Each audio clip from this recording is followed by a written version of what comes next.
Good morning, friends and clients. It's Lindsay from Small Hinges, and today I wanted to chat briefly about reintegrating foods into your diet after you have removed them due to food inflammatory triggers.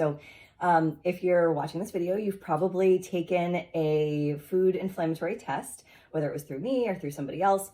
And the best way to think about reintegrating foods is that you're going to do it strategically and slowly. So what does that mean? So strategically means that you're going to put the foods back into your diet one at a time. So if you have, let's say, for example, bananas, eggs, and carrots as a top inflammatory trigger, you're going to take an egg and you're going to hard boil it, and you're going to test both the yolk and the egg white. So let's just say we're getting started on a Monday and you hard boiled the egg on a Monday. You're going to take the egg white off and you're just going to eat the egg white. And then you're not going to eat anything else that's inflammatory for 4 whole days. So let's just say it's Monday morning at 10 a.m., you eat your egg white, and then you're just gonna kind of see how that egg white sits with you over the course of 4 days. What you might feel, if it's still an inflammatory trigger for you, is you might feel some bloating. You might feel like you have some fatigue stuff going on, like you're tired almost immediately after or at some point later in the day. You might break out. You might see a little bit of a skin rash. You might have a little bit of a scratchy throat.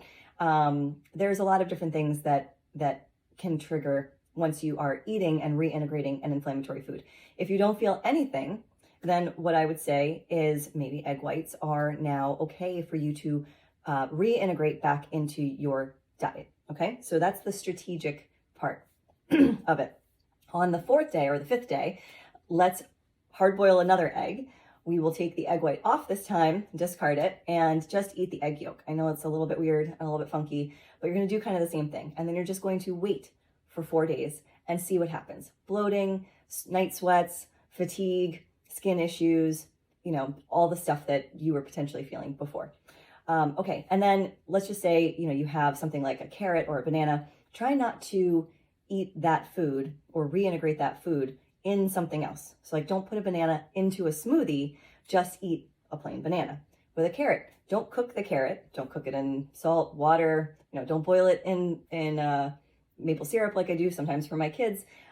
You're just going to want to eat those items raw. And again, wait 4 days and see what happens. And don't reintegrate any other foods while you're trying that food on that day. So if I have a banana, let's say, for example, on a Friday, I am going to wait until Tuesday to try a carrot.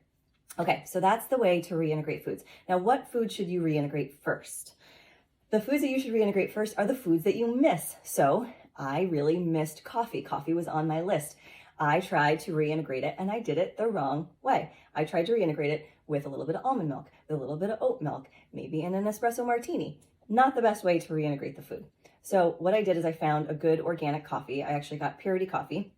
And I just French pressed it, didn't add anything to it. And I tried to reintegrate coffee. What I saw was I actually broke out, and I'm still breaking out from the coffee that I reintegrated back into my diet. So once I found that, I had that trigger from coffee, I decided I'm just going to give up coffee for now. I don't really need it. There's a million other things I can drink. I do miss the flavor, but I don't want my skin to look like Swiss cheese.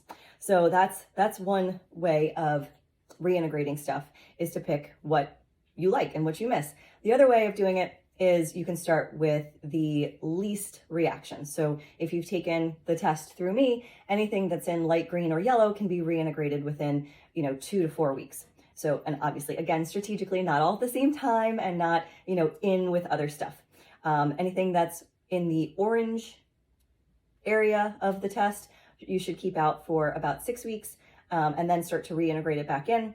Anything that's in red. So the red is really the most reactions, the more visceral reaction to the food. You want to keep that out of your diet for 8 weeks, which is about 2 months, and then try to reintegrate it back into your diet. If you have any questions, feel free to reach out, info@smallhinges.health.